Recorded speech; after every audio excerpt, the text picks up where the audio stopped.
Hi everyone, this is Spring from IBM ECM Level 2 support team in Asia Pacific region. Continue to the last video. In this video, I will go through the deployment process. So which side indicate deployment process is complete, and also what procedure needed in the post deployment. Okay, let's start it. Okay, first let us review some logs. Okay, just hold on.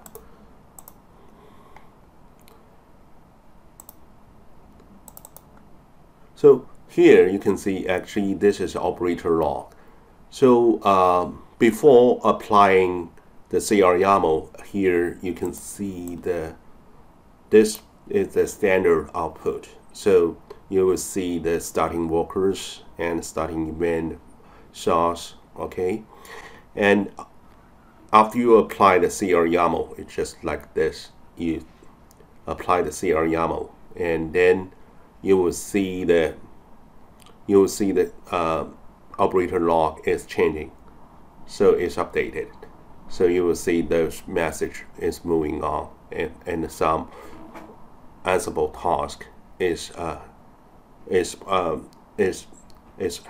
going on. So what side indicate the whole deployment process is complete?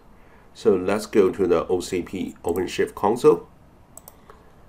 In this case, then we just go to this is Openshift console, and we just click configure maps and search access info.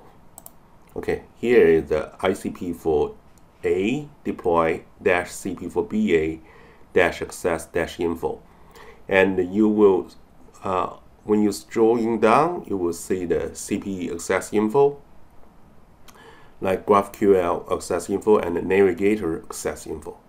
So here we can see this access info, and those indicate that CP4BA deployment process is completed successfully.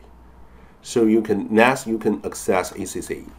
Okay, here is ACCE. Okay, we just opened the one, and then actually we need do some post deployment configuration. Okay, here you can see in the CR YAML we are normally by default we already create some advanced storage area, file storage area.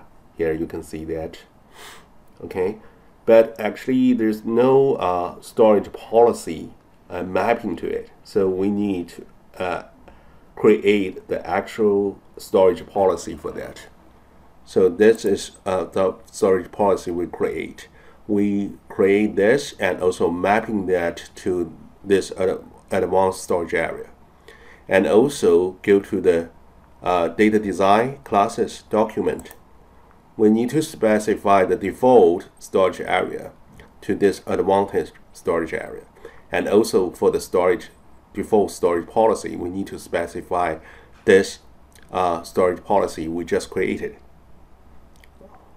Okay, so okay, I think that's it for today's for this video. Thanks for watching.